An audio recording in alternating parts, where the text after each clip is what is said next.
Bunot talaga ginagawa na. Kasi ang Ako nagsisibing. kasi ang tip talaga bukas mayroon na. You dance? Kasi tulis-tulis eh. Madami kasi kaya napagod siya. Kasi yung bunot, matagal yun. Very nice. Tawagan mo sa tijano ko eh. Yeah. Yeah. Only for naman. Kaya na si Helen. You dance na lang na. Kasi Adventist yung Sabado yung Friday siya Friday. Bakit hindi ka umuwi ng Sabado? You dance? Ikaw.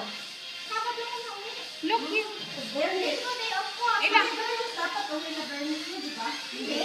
Hindi ka sabi. Siya si Helen kasi religion yung Adventist Sabado ang yung simba niya. Kaya Friday, aalis na siya. Ngayon aalis yun. Bukas sa linggo pa larating kasi exit niya. Hindi sabi mo siya. Kilala ko yung si Janet eh. Nag-apply ko kayo sa kanya dati. Nayawan ko. Hindi kasi, lang ko na lang. Si Helen yung nakakausapin ko. Kasi, may nakilala rin silang pagkatrabahuan ng mga lalaki kay Janet. Ang Helen, kaibigan niya si Janet. Dati din siya dala ka trabaho. Ngayon, nag-ano na siya. Ang ginagawa niya naman, tinutulungan yung mga Adventist na ba? Hindi na binibigay kay Janet kasi may bawas. You dance? Kaya lang, pinapasok niya.